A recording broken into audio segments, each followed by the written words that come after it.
morning, church. God bless you. Good morning. I had something on my mind. Coming up here, I want to change the plan. I'm going to speak about something that happened to me back these several years ago. I was coming home from work one night. It was raining ice. Went up to Michigan and worked 25 years in the shop. And I was coming home one night and it was raining. I'd slipped back, wasn't going to church. Well, the Lord got my attention. I was spun around on the road, went off in an emergency turnaround going backwards. It jerked the seatbelt out of my floor, broke my neck, my back in 2 places. And they gave me up for dead at the hospital. They said I wouldn't live. They said I'd never walk, talk, or anything again. But that wasn't the Lord's way. And He has blessed me so abundantly in my lifetime. I wanted to tell y'all that I speak about repentance. It's a Greek word. It means to shiver, to turn around, to do a 180 in your life. And you know, that's all the Lord asks you to do is to get on your knees and repent of your sins and ask Him to come into your life and to give you guidance and faith to do the things that you should be doing and walk the trails you should be walking. You know, it says that you can love your neighbor, love thy neighbor as thyself. And have the faith that the Lord will help you in your walk of life. He will help you. God's been good to me. There's a couple of things I want to read out of the Bible. There's 2 scriptures I like. It's Psalms 23, the Lord's Prayer, and John 3:16. I'm just going to read a little of it. I want to say some things as I go. But I want to read them to you.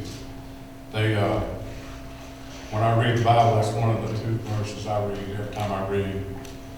And to talk about the Lord helping people and deliverance. My wife, Lucas, she's been going to Abbeville. We live in Garner. She's been going to Abbeville praying. The doctors give her a year to live. She's got cancer. My wife's been going to pray with her, and I just pray, get down on my knees and pray to the Lord. I said, Lord, let her see that what she's doing is heaven, and that she can acknowledge your work. The Lord intervened in this lady's life, and the doctors give her a year to live. She asked the Lord, she'd get on her knees and pray every day. And she asked the Lord, she said, Lord, I'd like to live to see my grandkids and kids grow up. The Lord intervened, the Holy Spirit told her she had 15 more years to live. So that's the night my wife has prayed for that woman and prayed for that woman. And I said, you know, the prayer, a lot of people say, well, I pray and pray and pray. I don't see nothing. The Lord is working 24 hours a day. You might not see it in our time. The Lord works in different ways that we don't understand. And I thank Him daily for what He does for us. And talk about families and stuff. I've watched all my family just go, and it's not me that slept now. I grew up in Scottsboro. And went to school up there, started school at Hollywood. I don't know if y'all know that, where the big Belfast nuclear plant is. But I started school at Hollywood, Alabama, and went to school at Northeast a little while. Went to junior school in Scottsboro. And I went to a college in Austin for a few years. But the Lord has blessed me in my military service. He's watched over me while I'm a Vietnam era veteran. And the Lord has definitely blessed me and brought me through things that it's amazing what He's done in my life. And I just wanted to share some of that with you. And that happened. Get back to what I was telling you about the accident.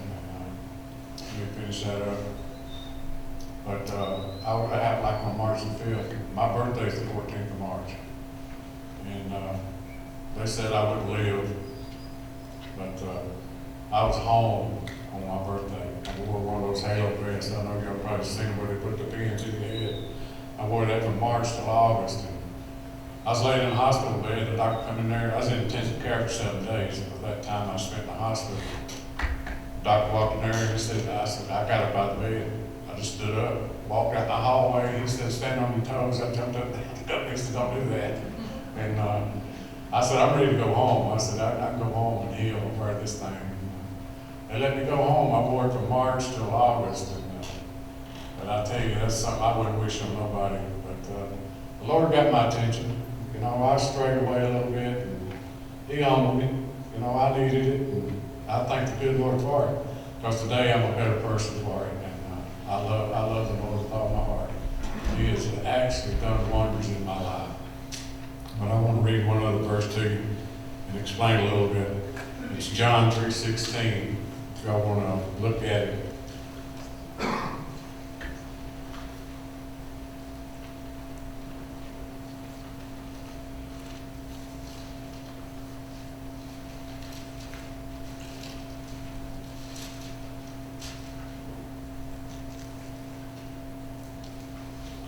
I'm going to have to get these other eyes out.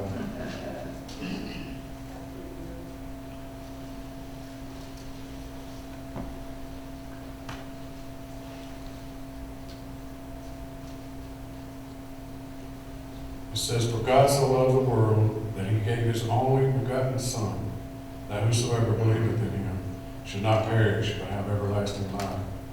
You know, I think about that. You know, what the Lord went through when he was on this earth. He was beat with whips. He was spit on, smacked. When I say smitted and slapped. Roman soldiers mistreated him the whole time he was here, the Lord. You know, I just stand sometimes and I look up and ask the Lord, I said, you know, for me, he done all that for me. You know, for all of us. He done it for all of us. He went through the meal, and then they took him, made him hang on the cross from 8:30 in the morning till like 2 o'clock that day. The last words out of Jesus' mouth just said, "Forgive them, Lord, forgive them, for they know not what they do." You know, he died for us. And if he hadn't, you know, our lives, we wouldn't be here today. So, but the Lord has done, and people just say, you know, I don't see the Lord working. I see it every day. People say, you know, I don't see it. And I say, well, you're not praying right or something, because the Lord will help you. I said, you get in a good Bible-based church. Let the man talk to you and listen. I tell them to go 4 Sundays. That's all I asked you to do. Go 4 Sundays and listen to a preacher. And a lot of them do, and a lot of them are still in church today. You know, not all of them, but a lot of them are. And I always tell the Lord, I said, you know, if I help one soul to go to heaven, I'm content with that. You know, I can't help the whole world. That's not my position. But I like to get out here and tell the world about Jesus. And I'm going to do that till he takes me home. I'm going to work for him.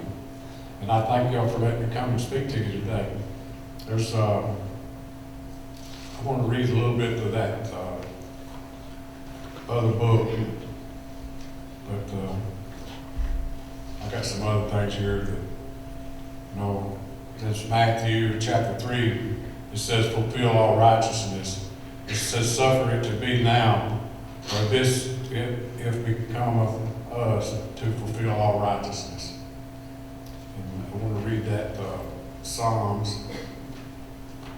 I thank y'all for letting me come and share with you today. I've not been preaching a long time. I went through the ministry school down in Rainbow City here a year or so ago. And this is relatively new to me, so. But I like, you know, when I've been around Christianity ever since I was knee-high to a grasshopper, so. You know, the good Lord I've heard, and I had uncles that was ministers, and I've got a sister in Iberville, and my brother-in-law was a minister. And I don't know if y'all know where you go to Scottsboro, turn to go to Scottsboro, where you go across the river bridge. There's a big church that's up on the side of the mountain. I mean, it's dug out right in the red clay, and they got the church set right in there. And I was talking to my sister, I looked up there because I went up to church up there. The road is like this. I mean, up, straight up.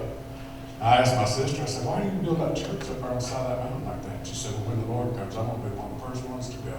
I said, I understand that. So, and they're good people, and we was talking about singing and earlier, and I said, yeah, I said, my sister sings a lot. They've made a few gospel tapes and CDs. And to listen to her sing, it sounds like an angel. But I love them to death. They've been good to me. But I got a few other things right here I want to read to you. That the Lord holds life in his hands. I might get his eyes back out. I can't see good. Let no one come between you and the Lord. Presence with the Lord, change your spirit. Do not depend on others. Believe in Jesus. Praise the Lord with all your heart. Nothing stands between you and the Lord. And there's it's in Galatians chapter 6, verse 7. It says, whatsoever a man shall sow, so shall he reap. And then there's a lady she was a Jamaican journalist. And there was some interviews done with some people that, like the guy that designed the Titanic. He was interviewed by Time magazine. And he said, not even God could sink the Titanic. Or the maiden voyage. You see what happened to it. And Marilyn Monroe, another thing I carry with me all the time. Swagger Ministries went out to L.A. and God put it on his heart to go see Marilyn Monroe. He went and talked to her. She said, I don't need your God. You see what happened to her that week? She OD'd on sleeping pills or something. You know, there's a lot of things. The Beatles, I don't know if y'all ever heard of the big band from England. They said they were more famous than God. One of the guys, John Lennon, walking down the street in New York, shot 6 times, you're right. And, it's just some of the things that people do that just, I don't know, it scares me because I wouldn't say it, nothing like that. I fear the Lord, and that's what the Lord likes. He likes to be feared. Because He is the Lord Almighty, and He can humble you a lot quicker than you think He can. And I want to read this one other little thing here. It's life's journey. Happiness keeps you sweet. Trials keep you strong. Sorrow keeps you human. Failures keep you humble. Success keeps you glowing. But only one God keeps you going. And I'm not going to stand up here and harp with y'all. Y'all know what's going on. I just want to tell you I love you. If there's anything I can ever do for this church, I'll leave my number with somebody. And if you need me to come down anytime, I'll be glad to come down and help out any way I can. God bless each and every one of you. I want to say a little prayer, and then I'm going to quit. Dear Lord, I thank you for this blessing and allow me to speak to these people. Watch over them, dear Lord. Bless them as you see fit. And dear Lord, bless the church. Bless everybody in this sickness, ailing, whatever they have, dear Lord. You know what's going on. Just touch them and bless them as you see fit, dear Lord. We give you the thanks and the praise for all that you do for us. Just watch over us. Bless us as we go home, to our homes, work, family, wherever we have to go now, dear Lord. Just bless us as you see fit. Watch over us, keep us safe. For we ask it in your sweet name, dear Lord. Amen. God bless you, church.